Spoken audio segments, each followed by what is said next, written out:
Santiago de Molina es el más reciente ganador del Premio Málaga de Ensayo que publica la editorial Páginas de Espuma. Su libro Arquitectura de las pequeñas cosas nos propone un giro rotundo en la mirada con respecto a la vida.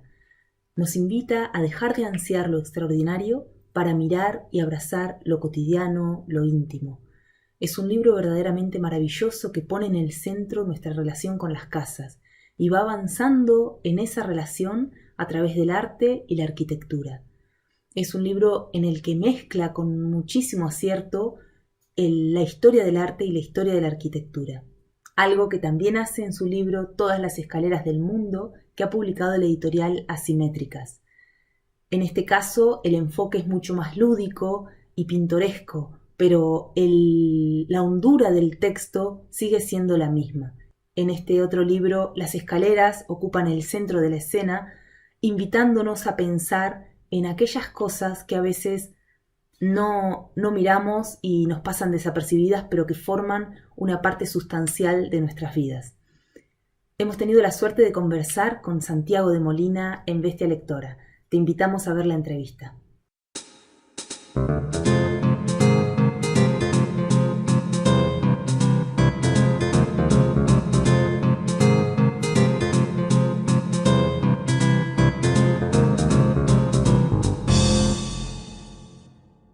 Buenos días, Santiago. Muchas gracias por recibirnos en tu casa, en un espacio que es tan importante en tu obra, sobre todo en tu libro Arquitectura de las pequeñas cosas, del que vamos a hablar hoy. En primer Bueno, lugar, un te placer, querría... Perdón. un placer, te interrumpo. No, no, gracias, Sí, muchas gracias a ti por la invitación, es un placer estar también en tu casa. es un placer recibirte. El verbo habitar ocupa un lugar muy importante en este libro. De alguna forma nos invitas a pensar si realmente habitamos nuestras casas. ¿Y de qué forma crees que podríamos mejorar en nuestra relación con nuestro hogar? Bueno, es una pregunta. Lo primero, el verbo habitar se le ha dado tradicionalmente mucha importancia en relación a actos muy sencillos, o sea, sin remontarse mucho a la filosofía y hablar de Heidegger, y que escribió específicamente sobre el habitar. eh, el habitar es un acto, pues como el respirar casi, te diría, ¿no? Porque tiene muy poco de consciente, mucho de intuitivo, y hay momentos en el que la respiración se vuelve consciente, pero es solo cuando uno necesita como dar la gran bocanada de aire antes de meterse en el agua, o cuando uno suspira, ¿no? Uno es consciente de esos actos simplemente cuando pone su mente concentrada en un punto. Con el habitar sucede algo muy parecido como con la respiración, yo creo, ¿no? Habitamos y no nos damos cuenta, que también tiene su parte bella, pero nos estamos perdiendo como una condición verdaderamente poderosa para vivir una vida seguramente más amplia, ¿no? de territorios. Seguramente ahí está una de las cosas más bonitas que puede ofrecer el pensar sobre la propia casa. De repente verla como si fuera la casa de otro, o hacer casi turismo en esa forma de habitar. Eso es una de las grandes experiencias que nos estamos perdiendo, y eso es una de las reivindicaciones que hay en el libro, ¿no? Qué bonito. En el comienzo haces una pequeña crítica a esa tendencia a buscar lo extraordinario, a ansiar lo extraordinario, a señalar lo extraordinario. Y lo señalas de una forma muy interesante diciendo que en cualquier disciplina, cuando escribimos o cuando criticamos algo, siempre hablamos de lo extraordinario como algo que es verdaderamente deseable. Sin embargo, el libro trata sobre lo mínimo, sobre lo íntimo, sobre lo cotidiano. ¿A qué se debe este interés por lo que pasa desapercibido? Básicamente porque es la sustancia sobre la que somos capaces de apreciar lo extraordinario, y porque es en realidad lo que nos rodea en el día a día. O sea, uno, por mucho que diga que lo rutinario, la rutina es una cosa así como plana y que no ofrece ningún matiz, y alguien que está metido en una rutina parece que no está viviendo de verdad, gracias a esas rutinas, que en realidad suponen, en términos de energía psicológica, una cosa bastante eficaz porque nos evita tener que estar profundizando en el significado de ir a comprar el pan o simplemente el abrir la puerta de casa. O sea, si concentráramos todas nuestras energías en convertir todo en extraordinario, sería agotador la vida. Sin embargo, hemos conseguido construir una serie de costumbres, generalmente son buenas costumbres, que nos permite efectivamente vivir los momentos más extraordinarios de otra manera, con otra dimensión. Y sin embargo, esos actos que consumen poca energía mental o psicológica, generalmente se da también la circunstancia que han sido muy poco valorados, tanto por la filosofía como por la arquitectura. Y como esa puesta en valor de las pequeñas cosas, de lo infraordinario que decía Pereco, de los matices que puede tener el gusto de decir cuando estás comiendo, uy, qué bien, por volver al tema del pan, ¿no? Qué rico está el pan. Muchas veces se nos olvida. Ni más ni menos que es una reivindicación de esas pequeñas cosas que tienen nuestras casas. Esa cosa de que nos pueda levantar un rayo de luz por la ventana o simplemente el abrir la puerta de casa y sentir que de repente entras en un espacio donde puedes respirar de una manera distinta. O sea, creo que son gestos o cosas que la casa permite y que generalmente han sido pasadas por alto. Merecía un homenaje, yo creo, ¿no? Sí, y un hermoso homenaje le has hecho. Decías que la filosofía y la arquitectura han pasado por alto lo cotidiano, lo ordinario, pero sin embargo, en el libro señalas el arte como la disciplina que se ha ocupado de eso, sobre todo determinados pintores. Y te quería preguntar si consideras que es el arte la gran disciplina que revaloriza lo ordinario o lo íntimo. Bueno, el arte, por su propia esencia, es capaz de poner el foco o destacar cosas que generalmente pasan desapercibidas. O sea, el arte, tradicionalmente, y en el libro en concreto, se habla de esa puesta en valor de la casa que se produce la pintura de género, en los pintores holandeses en el siglo XVII. De repente, para ellos, la casa se vuelve algo digno de ser retratado. Pero no es una casa cualquiera, sino es una casa en la que de repente se ha transformado la sociedad en torno a esa casa. Que alguien cuelgue un cuadro de una casa y una escena vulgar en una pared es una cosa muy rara, dada la historia de la pintura. Pues si nos fijamos, la historia de la pintura estaba, pues eso, haciendo retratos de santos, de escenas bíblicas, mitológicas, o sea, de las grandes cosas.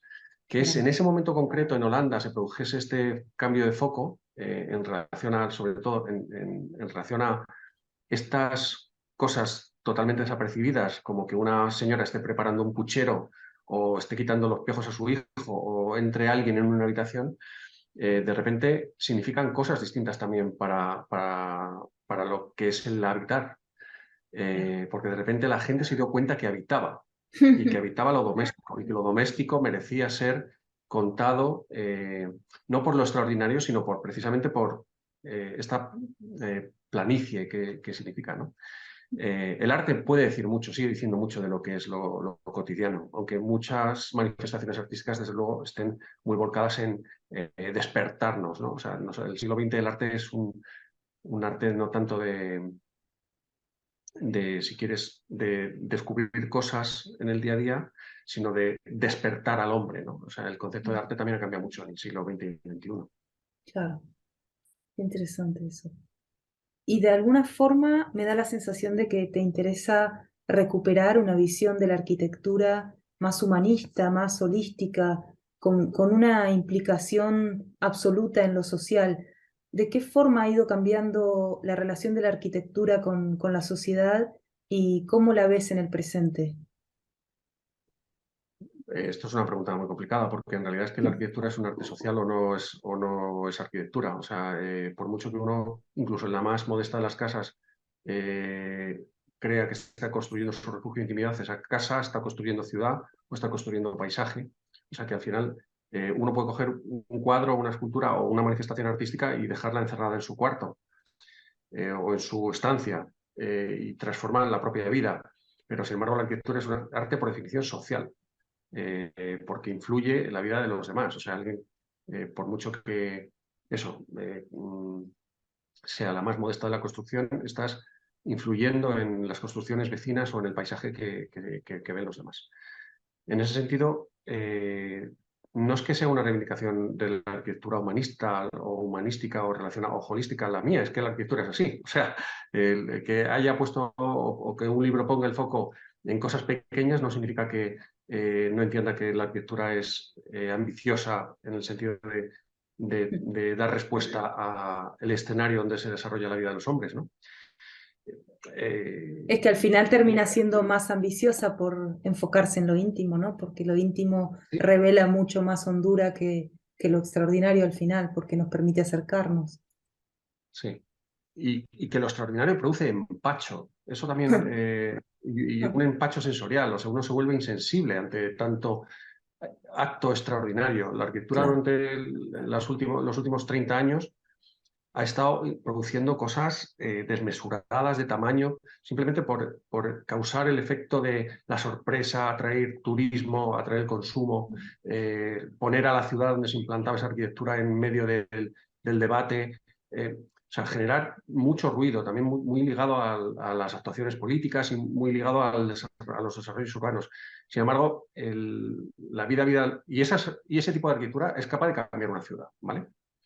Pero lo cierto es que la gente, insisto, los ciudadanos siguen paseando por calles, por plazas que están construidas no solo por grandes monumentos, sino por espacios de lo privado que constituye la calle, ¿no? O Claro. sea, no vamos entre monumentos por las calles, vamos entre casas y casas y casas, o en un paisaje igual. O sea, no está construido monumentalmente, sino por adición sucesivas de personas que en distintos momentos han aportado consciente o inconscientemente a ese paisaje o a esa ciudad.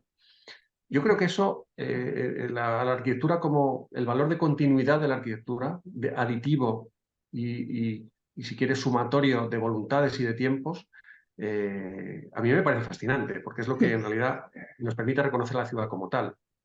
Uno Claro. no reconoce tanto Bilbao por sus intervenciones, por poner un ejemplo así como muy concreto, sino por la estructura de la propia ciudad y los siglos de construcción de la historia en torno a esa ciudad, ¿no? Bueno. Claro, claro. Y ya que hablamos de calles, podemos hablar de esas escaleras que dividen las aceras, ¿no? Que hablas en tu libro Todas las escaleras del mundo, que me pareció absolutamente fascinante, al igual que Arquitectura de las pequeñas cosas.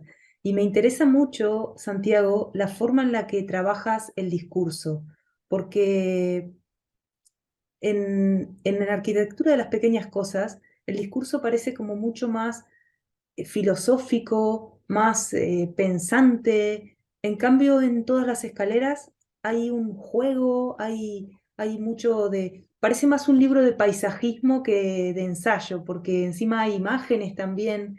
Y te quería preguntar por cómo ves tú el tono en ambos libros y cómo llegaste a ellos. Bueno, te agradezco mucho que lo veas así con esa generosidad tuya. Básicamente porque son dos libros construidos de maneras distintas. O sea, uno llega a la escritura porque es arquitecto, no al revés. O sea, y está pensado desde el punto de vista, no puedo quitarme los ojos de arquitecto cuando escribo tampoco. Y ese es el asunto. O sea, cada mensaje requiere una forma específica y eso la arquitectura lo tiene muy presente. Y la estructura de un texto es inevitable que lo relacione como arquitecto como una estructura construida. Lo que pasa es que, bueno, cambias de ladrillos a palabras, pero más o menos es muy Qué parecido. bueno. O sea, hacer que cada palabra resuene con la que tiene al lado es muy parecido a hacer que un ladrillo construya algo significante con lo que tiene al lado. En ese sentido, tampoco, o sea, el poder haber generado estos textos tiene mucho que ver con esa percepción de la escritura también como arquitectura, ¿no? Claro, Y aparentemente es una cosa artificiosa, pero yo lo he sentido así y es lo que me permitió como trabajar, ¿no? En un campo que no es el mío. Yo reconozco que no soy un escritor. O sea, si escribo, insisto, es porque tengo la bendición o la maldición de ser arquitecto antes. Bueno, a lo que tú me preguntas, ¿por qué la estructura de cada uno de los libros? Bueno, una es una estructura más ensayística, más clásica. La de arquitectura de las pequeñas cosas tiene que ver con una serie de conferencias que de repente aspiran por sí mismas a ser un poco más y hay que coserlas, enhebrarlas, y sin embargo el tono estaba ahí, la idea general estaba ahí, o sea, cómo poner el foco en la arquitectura de las pequeñas cosas, qué significa y cuánto las pequeñas cosas están olvidadas, ¿no? Hay una idea general, un concepto general, y la estructura es muy, si quieres, un ensayo muy clásico, con una serie de capítulos que van enhebrándose casi por una temática.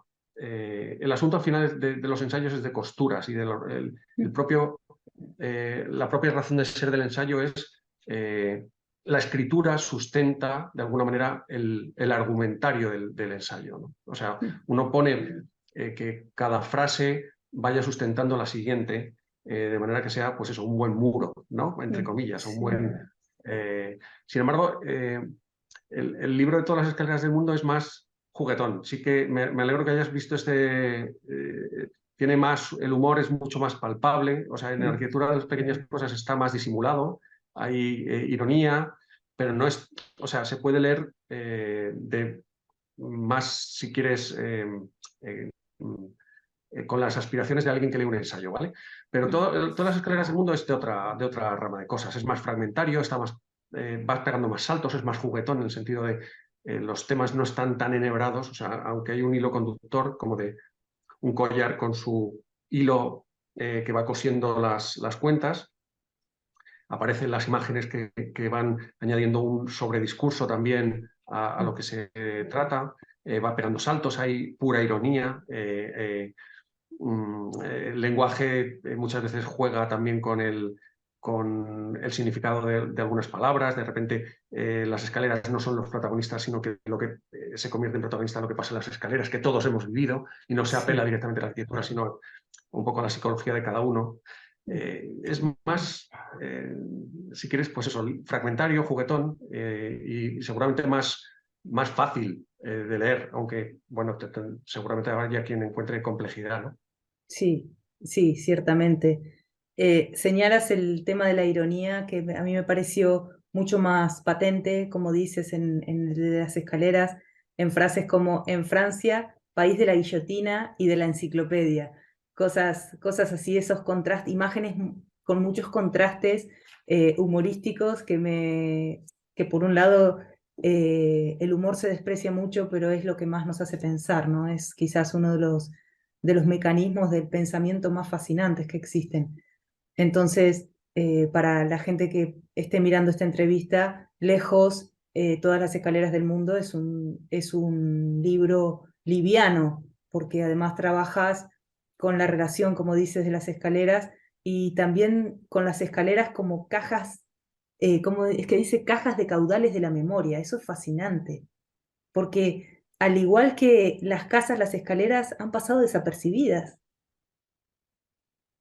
Las escaleras es un elemento muy interesante porque, como tú dices, han pasado desapercibidas y simultáneamente ha concentrado históricamente muchas de las energías de los edificios. O sea, las escaleras es un elemento muy difícil de diseñar, muy, muy difícil de diseñar porque juega con lo vertical, juega con la diagonal, juega con aspectos de diseño relacionados con el cuerpo humano directamente, o sea, con las medidas del paso, con la altura de la mano, con el tacto. O sea, en la escalera se dan muchas, aparte que espacialmente, además de lo evidente de comunicar los espacios a distinta altura, sirven espacialmente para descolocar la mirada habitual del plano horizontal. O sea, uno cuando usa las escaleras, sus ojos incluso se comportan de una manera distinta. Todo esto pasa desapercibido. Y sin embargo, para la arquitectura y para los arquitectos siempre han sido elementos de diseño súper importantes. O sea, la escalera siempre ha sido capaz de mostrar el tono del edificio. Las escaleras son capaces de incluso de amplificar muchos de los mensajes espaciales que tiene el edificio o significantes. Son protoarquitecturas, casi no pueden vivir solas, pero casi son sitios donde el arquitecto muestra mucho de su talento. Hay gente, o hay arquitectos que pasan a la historia por ser unos diseñadores de barandillas extraordinarios, que manda narices, ¿no? O sea, es como el que es Sí, especialista en coser con macramé de color rojo un cojín, ¿no? Pero, o sea, hay verdadera habilidad en determinados, porque no es fácil, porque está lleno de contradicciones, porque no hay una solución óptima para una escalera. Y en ese mundo de conflictos, los arquitectos han disfrutado y disfrutan mucho, cada vez menos, porque cada vez se puede hacer menos cosas con el diseño de las escaleras. Es un mundo castrado por la normativa, como cualquier arquitecto que se dedique al oficio sabe, ¿no? claro, claro. Y algunas escaleras que aparecen aquí también dan mucha grima, como la escalera del campo de concentración de Mauthausen. Y pienso en ese capítulo hablas de su espeluznante construcción y te preguntas acerca de la forma en la que la arquitectura puede de algún modo traslucir ese dolor o mostrarlo, ¿no? Me gustaría que me contaras un poco acerca de este capítulo. ¿Por qué te interesó esta Es un escalera? drama también. No, fíjate, hay una cosa curiosa con, por ejemplo, la literatura, y es que sí que es capaz de conservar el dolor o transmitir como ciertos la memoria de la gente o por lo menos los sentimientos perviven. O sea, Madame Bovary, por ponerse estupendo, está viva hoy todavía. O sea, podemos imaginar, podemos empatizar, podemos más o menos saber qué estaba pensando Flaubert cuando estaba concibiendo esto, o Gregorio Samsa, cuando, o sea, podemos empatizar con una cucaracha de Kafka, ¿no? Sí. Pero con unas escaleras es muy difícil. O sea, las escaleras están ahí. O sea, y si nos enfrentamos a las escaleras y no hay ninguna inscripción, ninguna escultura, ningún cartel, es muy difícil leer la memoria o el drama que encierran este tipo de cosas. O sea, cuando uno se enfrenta a las escaleras de un campo de concentración, no somos capaces de percibir el dolor y el drama que está detrás de ellas. Y sin embargo están ahí. O sea, es curioso porque somos capaces de las pirámides de Egipto, recordar un tipo de enterramiento de un faraón hace, eso, 4.000 años, pero no somos capaces de leer en esas pirámides si hubo o no hubo sufrimiento humano, o si se construyó con esclavitud o no, o sea, cosa que, bueno, ahora sabemos que no. Eh, pero no somos capaces de ver la sangre, entre comillas, acumulada en la arquitectura y sin embargo somos muy sensibles a Madame Bovary y sus sufrimientos morales. O sea, cada arte tiene su capacidad de conservar la memoria y sin embargo confiamos en la arquitectura para preservar la memoria de los hombres. Eso es una cosa curiosa, ¿no? O sea, eh, pero es una memoria distinta que la literaria. Eh, A la qué te piedra, pues refieres con lo de memoria distinta? Cuéntame un poquito sí, más. la arquitectura se utiliza y se ha utilizado siempre para guardar memoria de actos. O sea, el arco de Trajano en Roma recuerda la victoria precisamente de Trajano en una batalla épica, ¿no?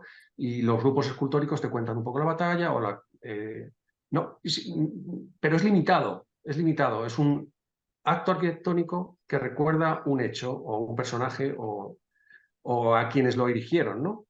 Claro. Pero no los aspectos psicológicos de esos personajes, o no, o sea, hasta un límite, y es público. O sea, si quieres tener una relación con Madame Bovary, por no salir del ejemplo, tienes que sumergirte voluntariamente en el libro. Claro. Quieras o no quieras, si vas a Roma, pasas por el foro y te encuentras con el arco de Trajano. O sea, es así. Lo quieras o no quieras, te vas a acordar de Trajano. Otra cosa es que seas capaz de leerlo, ¿no? Claro, entiendo. Y además ahí, de algún modo, entra en juego el lenguaje, ¿no? De cada disciplina y la forma en la que la memoria a través del lenguaje se traduce. Sí, y que el lenguaje hablado es capaz de interpelarnos de una manera distinta que el lenguaje de la arquitectura. El lenguaje de la arquitectura eh, no nos interpela de la misma manera, nos interpela a niveles de conciencia distintos. O sea, cuando Claro, uno va pasando por la ciudad, no somos conscientes de cuánto la arquitectura reclama nuestra atención, porque es el escenario, es el fondo. No trabaja como figuras, algo cuando vamos de turismo, ¿no? Entonces sacamos fotos o nos fijamos en las cosas. Pero habitualmente esa dimensión invisible de la arquitectura a mí me interesa mucho, porque es en realidad la que nos permite estar el 80% del tiempo siendo conscientes de que es ese escenario trasero y sin más aspiraciones, ¿no? Claro, qué interesante. De hecho, mientras te escuchaba, pensaba en algo que haces en el libro, en ambos libros, que es el desvío de la mirada hacia lo que parece no estar en el centro. Te ocupas de casas y escaleras que aparentemente para los simples mortales son absolutamente cotidianos, o sea, no lo relacionaríamos quizás con la arquitectura antes que con la propia vida, ¿no? Y quizás se me ocurre que, no, y te pregunto, mejor dicho, si quisiste crear una metáfora entre el lugar que ocupa la arquitectura en la sociedad como de fondo, como de escenario y esa poca atención que prestamos a esta disciplina. Bueno, yo creo que la arquitectura tiene el protagonismo que se merece, ¿no? No creo que ni más ni menos. O sea, la sociedad es muy consciente de cuánto aprecia la arquitectura. Es capaz de demolerla sin ningún tipo de contemplación cuando, por mucho que sea valiosa y por mucho que los arquitectos nos pongamos muy nerviosos y la arquitectura se tira y se erige de nuevo. O sea, es un reflejo ni más ni menos que de la sociedad. Una sociedad inculta pues demuele arquitectura que es valiosa sin dolor, y una sociedad muy civilizada se muestra en el cariño con el que trata su arquitectura también. Pero bueno, no, o sea, es un buen sismógrafo de la cultura de una sociedad el cómo trata su arquitectura y viceversa, ¿no? La arquitectura, si no es de suficiente calidad, también refleja la pobreza La pobreza. también de, unas, de un pueblo, ¿no? Claro. Esto siempre ha sido así, quiero decir, no estoy descubriéndote nada ni descubriendo nada que no sea visible, no. La arquitectura es una situación muy extraña en relación a esto, porque es un arte muy modesto y a la vez es un arte muy soberbio. Es muy grandilocuente y a la vez es muy humilde. Es una especie de psicosis que tiene la arquitectura y los arquitectos, ¿no? O sea, es la profesión más orgullosa del mundo y la más humilde del mundo, porque das un servicio que te va a trascender en el tiempo y puedes estar orgulloso de haber intentado mejorar una cosa que va a perdurar más allá de ti mismo. En cierta medida también tiene que ver con la literatura esto, ¿no? Claro, sí, eso estaba pensando. Parece que como si estuvieras hablando de la literatura. El perdurar a través de la obra, ¿no? De alguna forma. Es curioso porque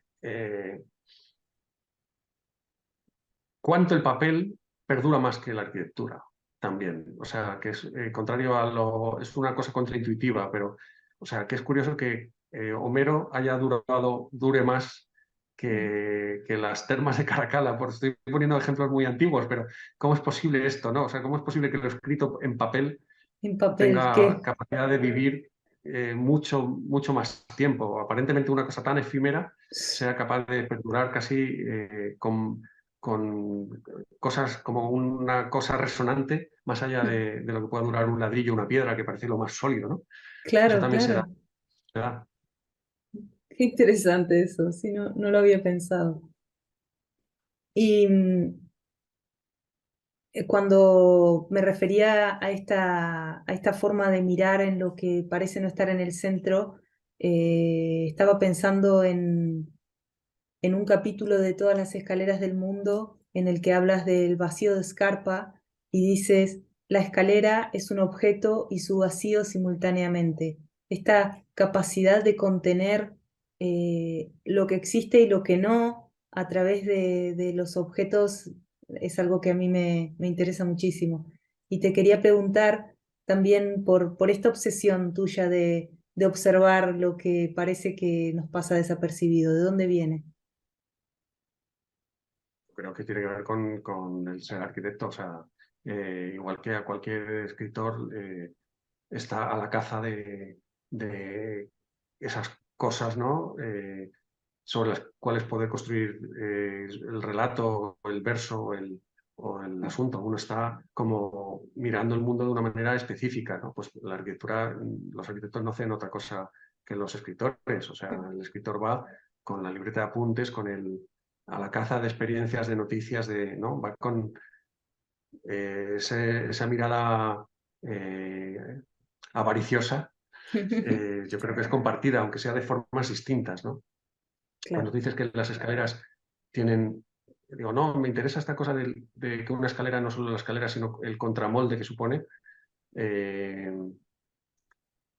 tiene mucho que ver también con la complementariedad de la forma de la arquitectura. O sea, una escalera es una persona subiendo o bajando una escalera, no solo la escalera. Y cuando uno diseña como arquitecto una escalera, lo que en realidad está diseñando es el movimiento de una persona en el espacio, o cómo se agarra o qué se agarra.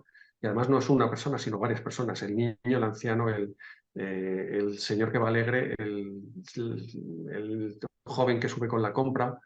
O sea, se da ese volumen de lo que no es escalera, que uno también diseña cuando a la vez que está construyendo con mármol, piedra o acero el pasamanos, en realidad hace lo mismo.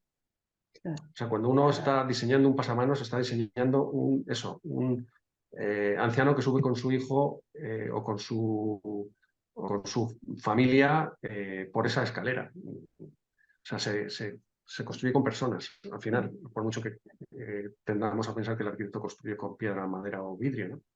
Claro.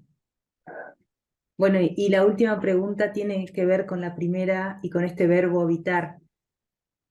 Usas una cita de Benjamin que dice, habitar es dejar huella. Y me pregunto desde tu obra, tanto arquitectónica como literaria, aunque dices que escritor no eres, pero lo eres evidentemente, ¿de qué forma te gustaría que tu obra se proyectara? Esa es la... Mira, o sea, yo creo que estás dando a entender o sobreentendiendo que uno tiene aspiraciones de pervivir más allá de uno mismo, que es como la aspiración lógica de un arquitecto y de un literato, pero es que no depende de uno. Está tan limitado a lo que uno puede. Uno hace cosas y ya está. No, la aspiración de mirar más allá de cuando uno no esté a mí me resulta totalmente ajena a... Sí, quizás mi pregunta no estuvo bien No, enfocada. no, no. Me refería a qué te gustaría causar en los que nos acerquemos a tu obra arquitectónica o literaria. Pues mira, es tan sencillo como yo siempre he aspirado y era muy consciente de tener lectores más inteligentes que el que escribe. Y eso para mí ha sido siempre el motor de la escritura o de cuando uno hace arquitectura. O sea, uno ha pretendido hacer con su obra, con lo que haya podido hacer, que encuentre la persona que está dedicándole tiempo a leer, que no ha perdido el tiempo. Mm. O sea, que sale con una visión distinta, más enriquecida, o que ha encontrado un momentáneo compañero de viaje que era capaz de ofrecerle una buena compañía para el tiempo que ha dedicado o ha invertido en la lectura. O sea, no defraudar en el sentido de no hacer perder el tiempo. Por supuesto, entretener, pero no en el sentido de desperdiciar el tiempo, sino de acompañar durante un rato a otra persona. Ese es vamos, para mí es el Mm. objetivo de los libros, ni más ni menos. O sea, que uno salga con la mirada un poquito más o rica o transformada de cuando ha empezado a leer, ¿no? Ni más ni menos. No es una gran aspiración, pero tampoco es pequeña, ¿eh? Pero es bastante ambiciosa quizás, a la vez que necesaria, y que te agradecemos los lectores, porque realmente al salir de tus libros una sale con nuevas ideas y con una mirada cambiada sobre su propio mundo, sobre las casas, sobre las escaleras y sobre el mundo de los objetos y de los edificios en general. Así que te agradezco mucho. Y te agradezco también que hayas venido a Bestia Lectora a nuestras entrevistas. No, es un placer, gracias a ti y por tu generosísima lectura de los dos libros y por tu generosidad para conversar sobre ellos. O sea que un placer estar contigo.